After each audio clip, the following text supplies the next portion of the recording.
비상계엄 사태를 수사하고 있는 경찰이 윤석열 전 대통령에게 소환을 통보했지만 불응한 것으로 확인됐습니다.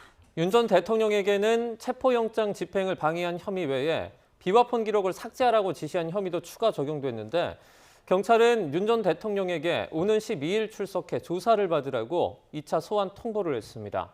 자세한 내용 취재기자 연결해서 알아보겠습니다. 임혜진 기자, 윤 전 대통령이 경찰의 소환 통보에 불응했다고요? 네, 그렇습니다. 비상계엄 사태를 수사하고 있는 경찰 특별수사단은 윤 전 대통령에게 지난 5일 피의자 신분으로 경찰에 나와 조사를 받으라고 지난달 27일 요구했다고 밝혔습니다. 지난 2월 대통령 경호처에 자신에 대한 체포영장 집행을 저지하라고 지시해 특수 공무집행 방해 혐의로 입건된 지 석 달여 만인데요. 첫 소환 통보에 대해 윤 전 대통령은 변호인을 통해 경찰에 출석이 어렵다는 입장을 전했습니다. 이후 경찰은 오는 12일 출석하라며 윤 전 대통령에게 2차 소환 통보를 했습니다.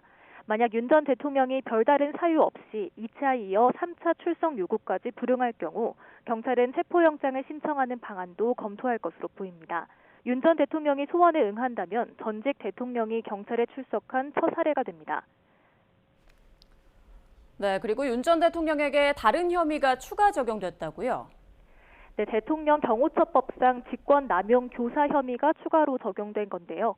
경찰은 윤 전 대통령이 비상계엄 나흘 뒤인 지난해 12월 7일 김성훈 전 대통령 경호처 차장에게 군사령관 3명의 비화폰 기록 삭제를 지시한 정황을 확인했다며 이같이 밝혔습니다. 당시 윤 전 대통령의 지시를 받은 김 전 차장은 경호처 실무자에게 관련 기록 삭제를 주문했지만 실무자가 지시를 이행하지 않은 것으로 파악됐습니다. 경찰은 경호처로부터 이미 제출받은 비화폰 서버와 계엄 당일 국무회의장 CCTV 등에 대한 분석을 대부분 마쳤다고 설명했는데요. 경찰은 이를 통해 윤 전 대통령이 계엄 발령 직후 직접 군사령관이나 경찰청장, 또 서울청장 등에게 전화한 내역을 확인했다고 밝혔습니다. 또 지난해 12월 6일 윤 전 대통령과 홍장원 전 국정원 1차장, 김봉식 전 서울경찰청장의 비화폰 사용자 기록이 삭제된 건 물론 김용현 전 국방부 장관과 비상계엄을 사전 모의한 혐의를 받고 있는 노상원 전 정보사령관의 비화폰 정보도 지난해 12월 5일 삭제된 것을 확인했다고 말했습니다. 경찰은 김 전 장관이 민간인 신분이던 노 전 사령관에게 비화폰을 지급했고 비상계엄 이후 돌려받는 과정에서 초기화한 것으로 파악하고 있습니다.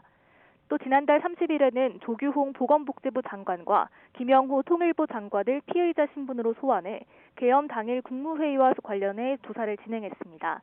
앞서 경찰은 계엄 당시 국무회의 CCTV 영상에서 한덕수 전 국무총리와 최상목 전 경제부총리, 이상민 전 행정안전부 장관의 진술과 배치되는 부분을 확인하고 수사를 이어왔는데요. 다른 국무위원들을 상대로도 필요한 조사를 진행한다는 방침입니다. 지금까지 사회부에서 전해드렸습니다.